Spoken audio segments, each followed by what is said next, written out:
उपराज्यपाल मनोज सिन्हा ने जम्मू कश्मीर पुनर्गठन अधिनियम 2019 के तहत केंद्रीय गृह मंत्रालय और केंद्र शासित जम्मू कश्मीर और लद्दाख की सरकारों के मध्य हुए समझौतों और सलाहकार कमेटी की सिफारिशों के तहत जम्मू कश्मीर और लद्दाख के मध्य संपत्ति, कर्मचारियों और देनदारियों के मूल्यांकन को मंजूरी प्रदान कर दी है। कश्मीर घाटी के रंगरेथ में हिजबुल मुजाहिदीन का प्रमुख डॉक्टर सैफुल्लाह को सुरक्षा बलों ने मुठभेड़ के दौरान मार गिराया है, जबकि उसके सहयोगी एक आतंकी को सुरक्षा बलों ने जिंदा गिरफ्तार किया है। रियाज नाइकू की मौत के बाद सैफुल्लाह हिजबुल का टॉप कमांडर था। इस बात की जानकारी आईजी कश्मीर जोन विजय कुमार ने दी। कश्मीर घाटी के विभिन्न जिलों के बीच रेल सेवा पिछले 7 महीनों से पूरी तरह बाधित है। इस साल मार्च में कोविड-19 के परिणाम स्वरूप लगाए गए लॉकडाउन के कारण सभी व्यावसायिक और परिवहन गतिविधियों को निलंबित कर दिया गया था। पटरियां आज भी सुनसान दिखाई दे रही हैं। इस कारण रेलवे स्टेशनों के पास अधिकांश होटल, दुकानें और स्टॉल्स बंद पड़े हैं। हालांकि लॉकडाउन अब खुल चुका है, लेकिन ये आश्चर्य की बात है कि रेल सेवाएं कश्मीर घाटी में अभी भी बंद हैं।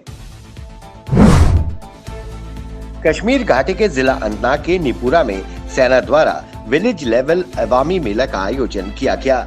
इस कार्यक्रम का उद्घाटन सेना की 19 आरआर के कमांडिंग ऑफिसर धर्मेंद्र यादव किया गया। इस मेले में फ्री मेडिकल कैंप और विलेज गेम्स का आयोजन किया गया। वहीं इस मौके पर विजेताओं को मुफ्त लॉटरी टिकट वितरित किए गए। कांग्रेस पार्टी के वरिष्ठ नेता पी चिदम्बरम ने कहा कि विपक्षी पार्टियों को ये भरोसा करना होगा कि भाजपा को हराया जा सकता है। उन्होंने कहा कि मुझे उम्मीद है कि बिहार चुनाव के परिणामों से मेरी ये बात साफ भी हो जाएगी। चिदम्बरम ने अपनी बात के समर्थन में बीते साल 2019 के लोकसभा चुनाव के बाद हुए विधानसभा चुनाव और उपचुनावों में भारतीय जनता पार्टी के जीत के गिरते हुए ग्राफ के आंकड़ों को पेश किया। उन्होंने अपने ट्वीट में लिखा, 2019 के बाद से इन क्षेत्रों में चुनाव या उपचुनावों में भाजपा उम्मीदवारों ने 381 में से केवल 163 ही सीटें जीत हासिल की है। किसने कहा है कि भाजपा को हराया नहीं जा सकता? बिहार विधानसभा चुनाव के मद्देनजर प्रधानमंत्री नरेंद्र मोदी लालू के गढ़ छपरा में एक चुनावी रैली को संबोधित कर रहे थे।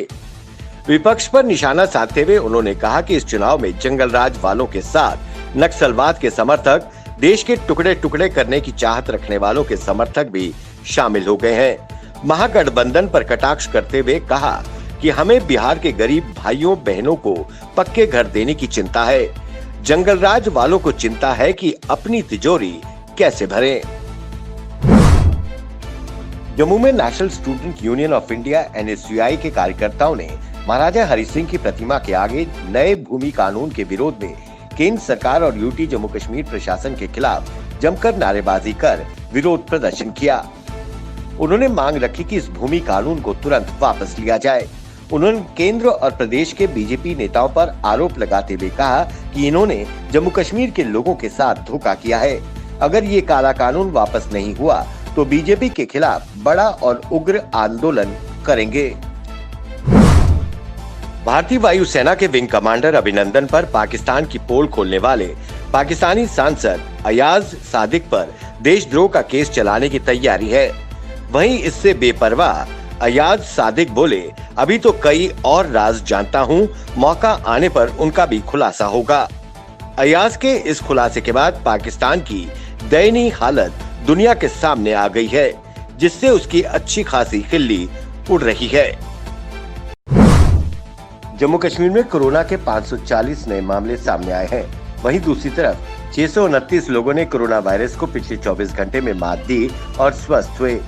प्रदेश सरकार द्वारा जारी बुलेटिन के मुताबिक पूरे जम्मू कश्मीर में अब तक 1482 लोगों की इस महामारी से मौत हो चुकी है। वहीं प्रदेश में सबसे ज्यादा प्रभावित जिला श्रीनगर रहा, जहां कोरोना के 153 नए मामले सामने आए हैं। वहीं अगर जम्मू संभाग की बात करें तो यहां कोरोना के 171 नए मामले सामने आए, तो वहीं दूसरी तरफ कश्मीर संभाग में 369 नए मामले सामने आए हैं।